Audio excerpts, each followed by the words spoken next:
আজ পর্যন্ত তার চেয়ে ভালো করে আমাদের সংসার কেউ ম্যানেজ করতে পারেনি। আমি কিছু করুম না। করবে না মানে? রেস্টুরেন্টে সব পরিষ্কার করার দায়িত্ব সবকিছু তো তোমারই, তুমি তো করবে সবকিছু, তাই না? দায়িত্ব যখন দিছেন তাহলে আর কোনো চিন্তা নাই, একটা মাছিও বসতে দেবো না, একদম ঝকঝক তকতক করে রাখবো। সবাই কাজ করবে আর আমি কি করব? আমি? ফুপু তুমিও কাজ করতে চাও? মানুষ সবসময় একরকম থাকে না, ভূতেরা তো আরো থাকে না। সবাই সবকিছু করছে আর আমি কিছু করব না? পিয়ারা আন্টি আর রাফা ভাবির জন্য রয়েছে সবচেয়ে স্পেশাল একটা জিনিস, সেটা হলো রেস্টুরেন্টের বিনোদনের ব্যবস্থা। তারা দুজন এটা করবে। এই রেস্টুরেন্ট সব রেস্টুরেন্টের চেয়েও বিনোদন ও খাবারে সবচেয়ে উপরে থাকবে। আর এই রেস্টুরেন্টে এসে যাতে কাস্টমারদের ভৌতিক ফিল হয় তার জন্য তো আছে পিয়ারা আন্টি। পিয়ারা আন্টি ব্ল্যাক ম্যাজিকের ধার, আর তাকে হেল্প করবে রাফা ভাবি। উফ, এতদিনে একটা ঠিকঠাক কাজ পেলাম আমি। আর রেস্টুরেন্টের নাম হবে ওরা থাকে ওধারে, আর ট্যাগলাইনটা হতে পারে অদ্ভুত খাবার হোটেল। কি বলো তোমরা? সবই বুঝলাম, একসাথে থাকা, গানা বাজনা, রেস্টুরেন্ট। কিন্তু রেস্টুরেন্ট বানাতে তো টাকা লাগবে। এই টাকা আসবে কোথা থেকে? টাকা ছাড়া তো কিছুই হবে না। তাই তো, এদিকটা তো আমি ভাবিনি। টাকা জোগাড় হবে কোথায়? নো টেনশন, এই রেস্টুরেন্টের ইনভেস্টর হবো আমি। সো টাকা ম্যানেজ করার দায়িত্ব আমার। এটাই হবে আমার নতুন বিজনেস। আমরা করব জয়, আমরা করব জয়, আমরা করব জয় একদিন।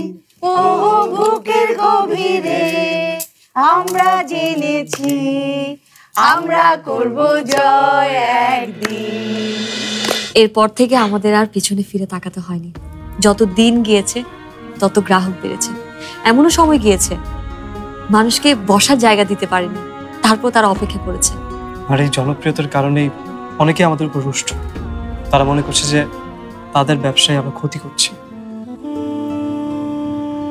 আর যারা আপনাদেরকে কমপ্লেন করেছে তারা আমাদের এই জনপ্রিয়তা দেখে করেছে। আর আমরা কেন জনপ্রিয় জানেন?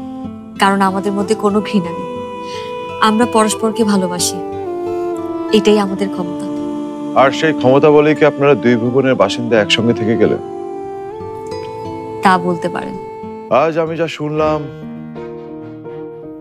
তা হয়তো আমি ভুলে যাব, কিন্তু যা দেখলাম তা কোনোদিনই ভোলার নয়।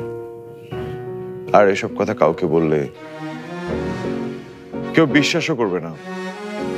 ডিউটির পোশাকে আপনাদের এখানে কখনো আসবো না, তবে অফ ডিউটিতে আপনাদের এখানে মাঝে মধ্যে আসবো। আপনাদের এখানের খাবার খাবো, গান শুনবো।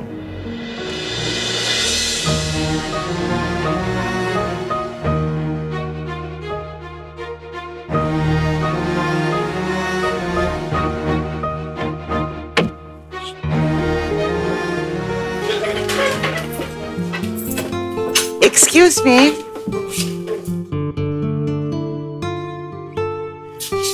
আপনাদের রেস্টুরেন্ট কি খোলা?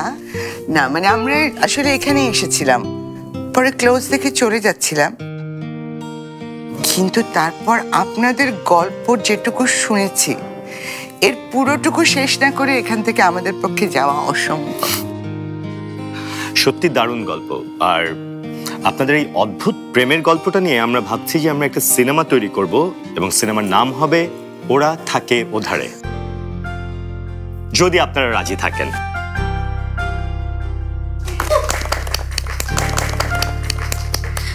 এক্সকিউজ মি আপু, আপনি একটু আমার সাথে আসুন। আপু আপনি যদি ওকে